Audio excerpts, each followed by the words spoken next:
So listen to me, churches out there. If you're live streaming your services and you're breaking the rules of your denomination, even if that rule seems silly or arbitrary to you, you're doing that publicly. Your website's not password protective. It's not like on Patreon or something. It's just out there in the open. They don't have to pull you aside like Matthew 18 described. You yourself have elevated this to a different category of conflict.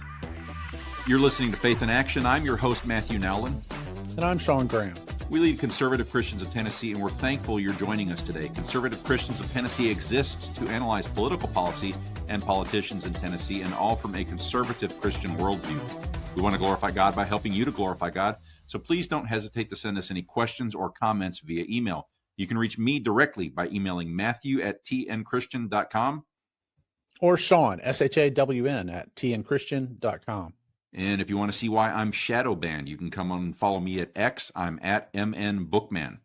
Today's show is brought to you in the Memphis area by Herbi-Systems. Give Herbi-Systems a call at 901-290-7774 for all your lawn care needs. Since 1984, Herbi-Systems has been the premier lawn care and landscape company in the Mid-South. So give Herbi-Systems a call today. Again, that's 901-290-7774, or visit herbisystems.com and let them kill your weeds. Our scriptures for today are from 1 Timothy, the 2nd chapter, starting in verse 9. In like manner also, that women adorn themselves in modest apparel, with shamefacedness and sobriety, not with broided hair, or gold, or pearls, or costly array, but which becometh women professing godliness with good works. Let the women learn in silence with all subjection. But I suffer not a woman to teach, nor to usurp authority over the man, but to be in silence. For Adam was first formed, then Eve. And Adam was not deceived, but the woman being deceived was in the transgression. Notwithstanding, she shall be saved in childbearing if they continue in faith and charity and holiness with sobriety. Folks, we're back with Pastor Nate Xanders, continuing to talk about functional female elders in the PCA. What's happened? Where do we need to go? What is even a functional female officer in the PCA? All these questions, this is hitting folks from out of nowhere in many cases, and we've been having a great conversation. So thanks for being back with us, Pastor Xanders. That's right. So the issue at hand is that after a pretty in-depth survey of all the websites of the PCA, it was discovered that about 100 churches, which is about 5% of them, are operating with de facto female elders or ghost elders, either in title and or in function. Pastor, last week you brought us a lot of information. We were talking about the influx of weird titles. I don't know exactly how we went. You named all these points and you gave us lots of talking points, but we're finding lots of excuses to retitle females and give them authority within the PCA. And that's clearly not how the PCA was originally structured. The presbyteries were set up with authority and biblical fidelity, and things have changed. You were very clear, and I appreciate you walking us through those steps.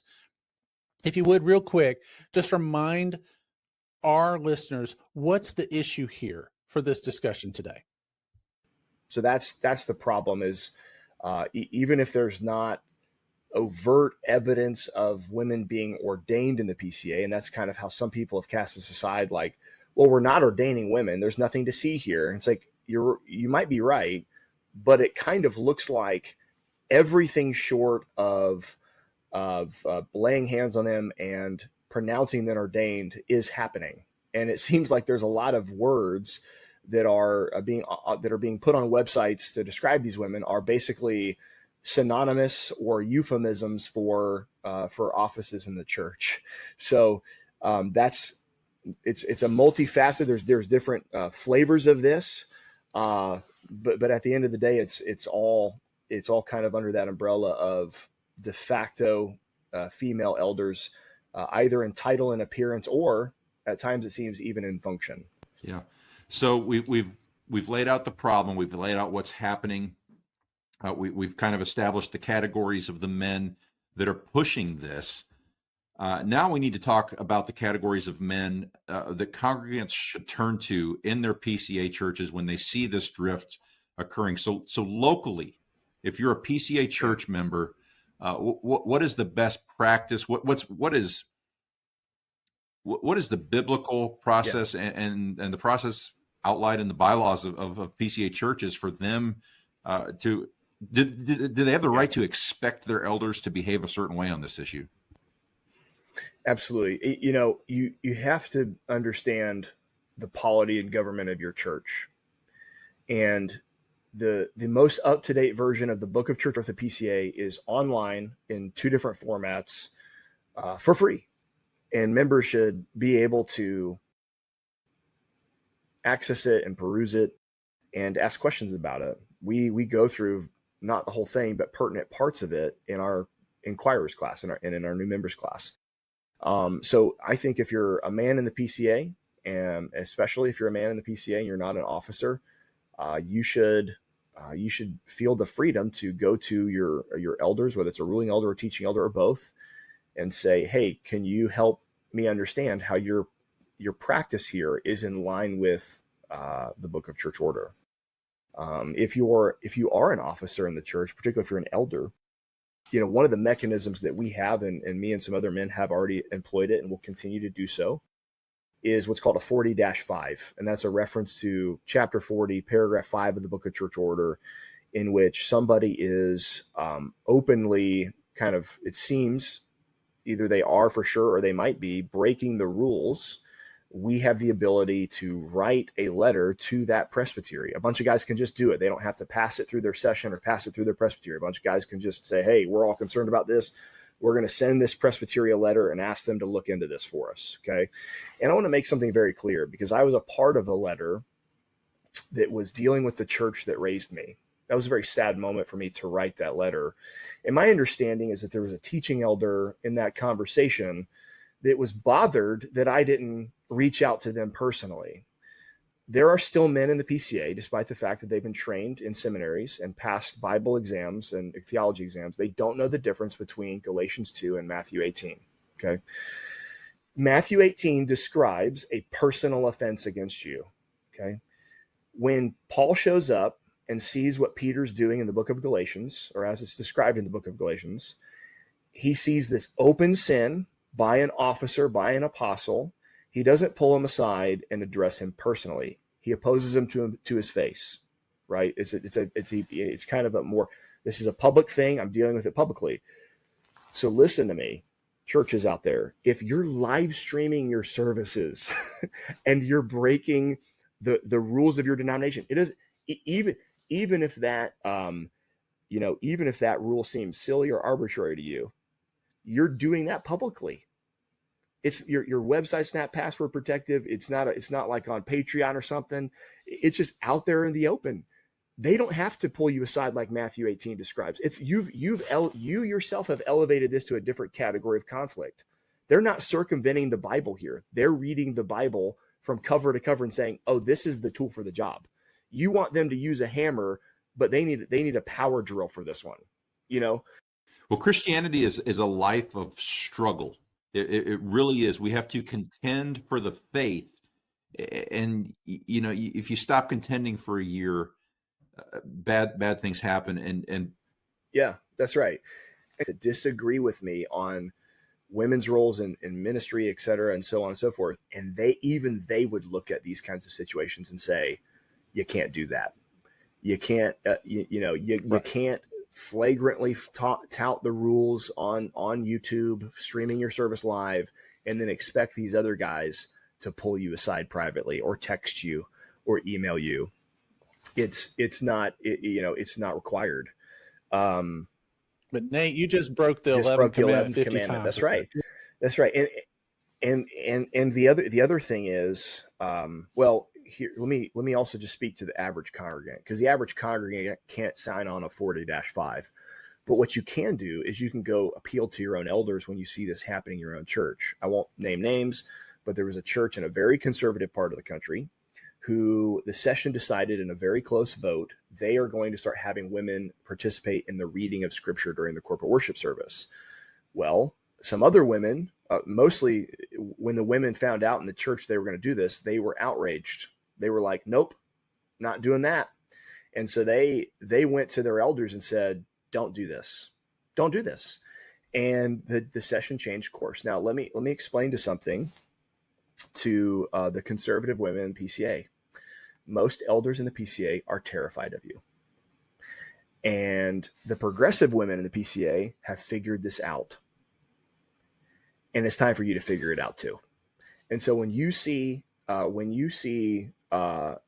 things happening in your church that prick your conscience as a woman, or they're bothering your husband as well, the two of you together should go to your elders and say, here's what the scriptures say. Here's what our book of church order says. Here's what our Westminster standards say.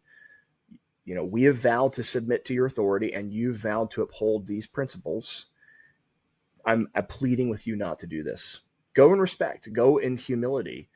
And I think you'll be a blessing to them. You could actually be a blessing to your entire church by going with that humility, going with that meekness, and asking them to change course. Now, there's other mechanisms that allow you because if that individual does not respond well, or they don't heed your warnings, or however you want to, your exhortation, your pleas, then you can run up to the whole session. Eventually, you can even appeal to the presbytery. You can appeal to the presbytery and say, hey, I think what we're doing here it's out of order. I think this decision that we've made is incorrect.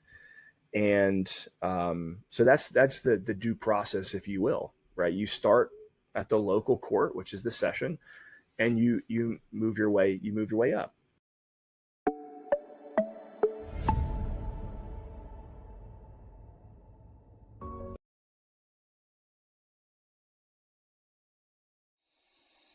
Folks, we want to remind you about our official missions sponsor, Equipping the Persecuted. We've been telling you for years now about the genocide and murder of Christians in Nigeria. And we know of one missions group there on the ground doing the Lord's work to save our fellow believers. That is equippingthepersecuted.org. Your support is part of a lifeline of aid, security, and hope. If you make a monthly donation, it will create sustainable help for people in real need. You can support their work by visiting equippingthepersecuted.org today. You could sponsor an orphan for just $35 a month, or now you can order African coffee and have it shipped straight to your home. Every bag of Equipping the Persecuted coffee that you purchase does more than fill up your cup. It strengthens the body of Christ, because 100% of the proceeds go directly to support persecuted Christians in Nigeria. Shawn loves the Guardian blend, but you can try any of their flavors today. Again, that's equippingthepersecuted.org. And the persecuted Christians in Nigeria, thank you.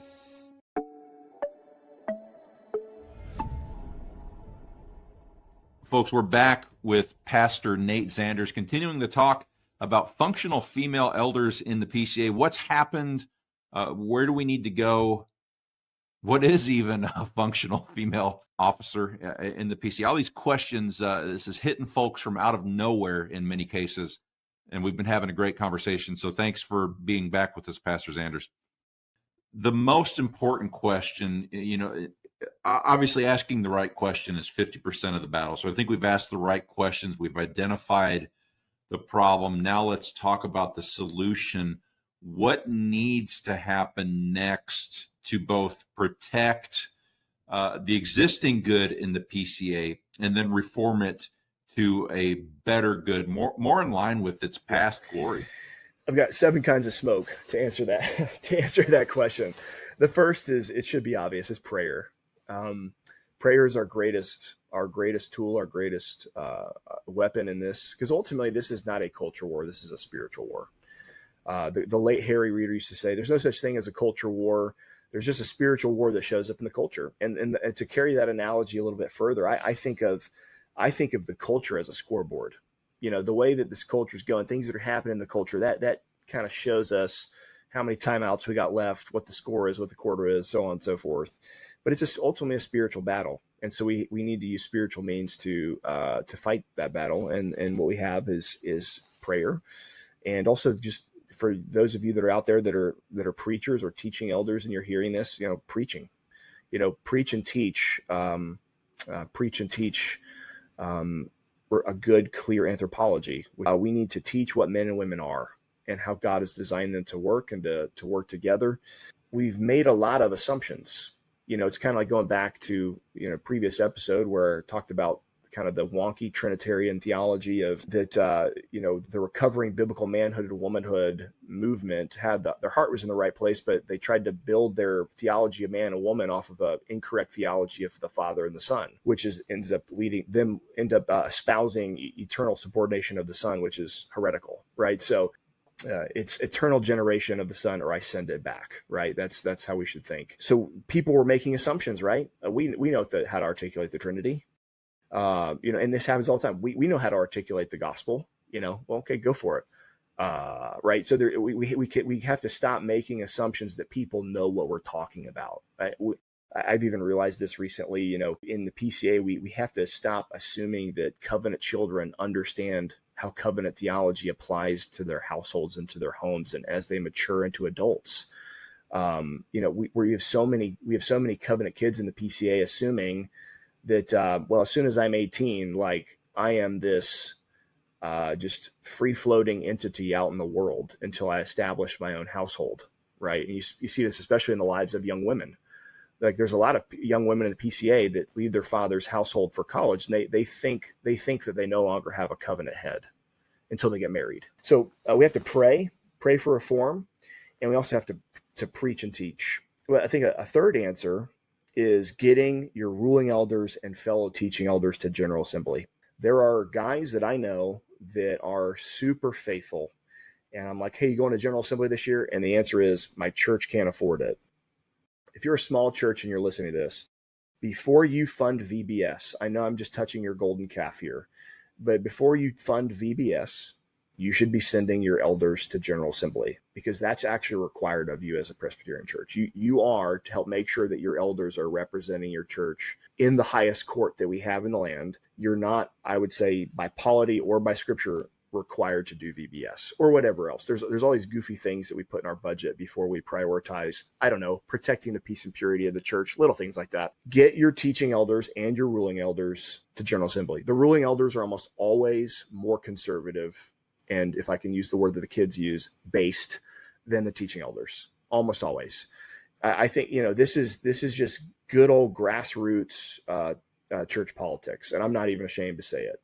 We are, no matter what it is, in business, on Capitol Hill, in church, the most progressive person in the organization is never apologetic about playing politics, and it's time for conservatives and traditionalists to stop apologizing for it. It's just this is the thing. Just deal with it. It doesn't have to be icky unless you make it icky. So help fund other elders from smaller, less financially stable churches get to General Assembly. If we did that, I think we'd see a decade straight of conservative red wave, if you want to call it that, landslide victories at General Assembly. We've had people come on before and talk about that very issue, that if you had to give up your VBS or if you had to give up your foreign missions budget, that's the best way to serve your world. Another element to this is seminary training. There's the curriculum of any institution, and then there's the co-curriculum. The students that are around you will help mold and shape you. So I'm Matt Adams and I, who co-host the Reforming Men podcast, we're eventually going to do a bonus episode on what we think about women being admitted to MDiv programs in seminaries. And spoiler alert, I don't think they should be.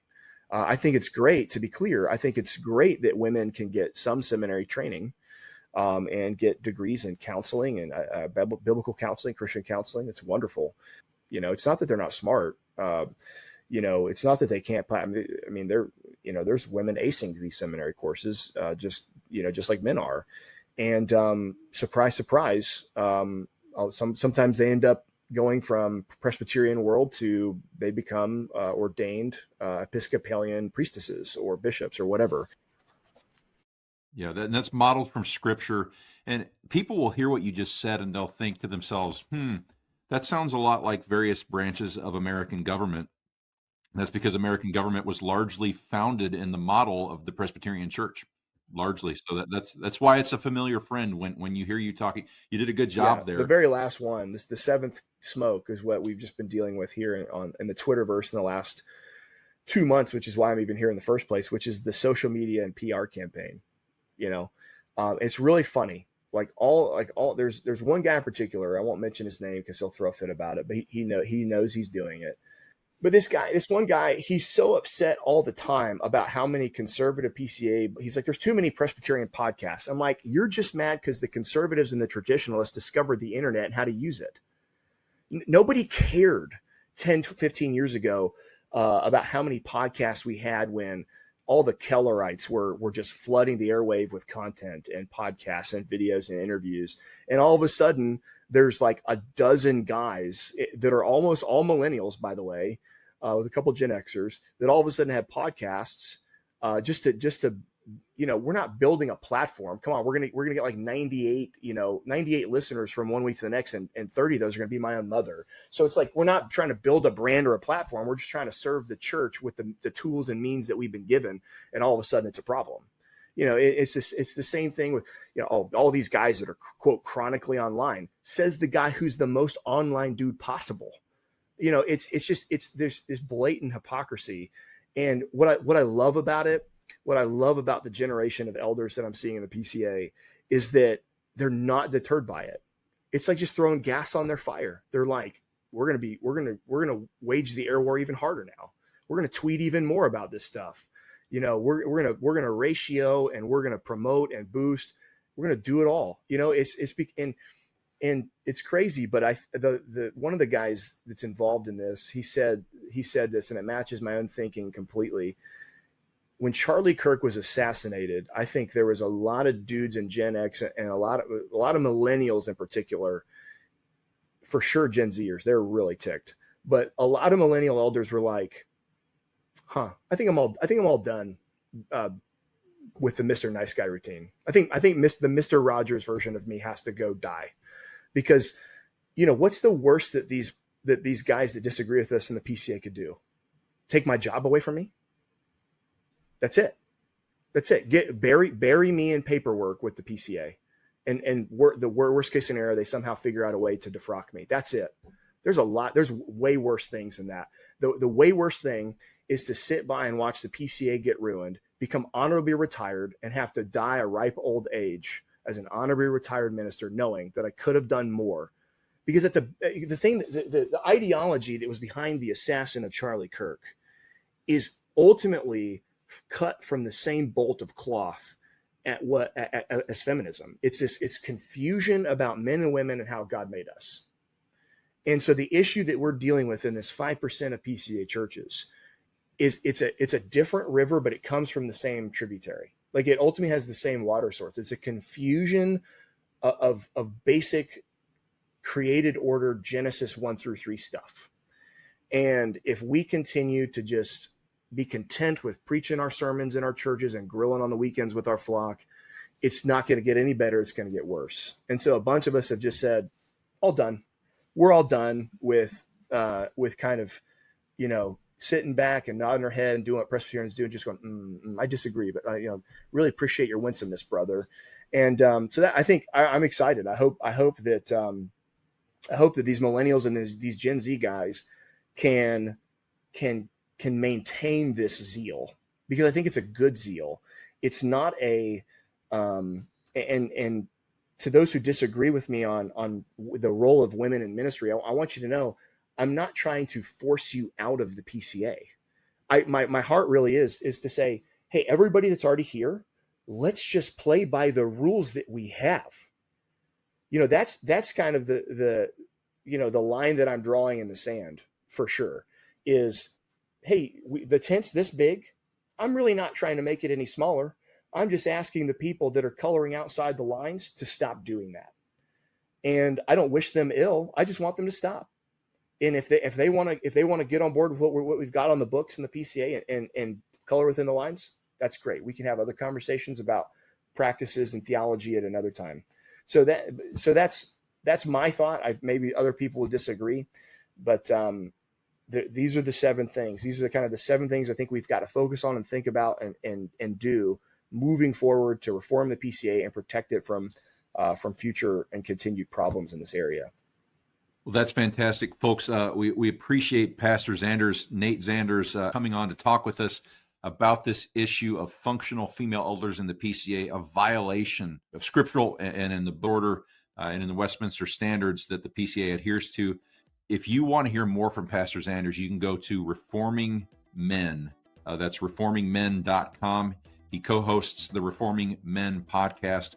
I would encourage you to look that up. He has spoken clearly and boldly. Pastor, thank you for coming on and giving us 2 weeks of good content, folks. That is going to do it for another episode of Faith in Action. We're thrilled to talk with you each week in Nashville, Memphis, all over Tennessee and the surrounding states about more ways you can put your faith into action.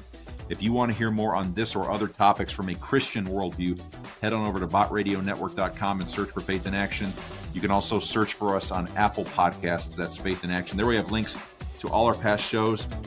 But until next week, always remember our favorite promise from the book of Exodus: the Lord shall reign forever and ever.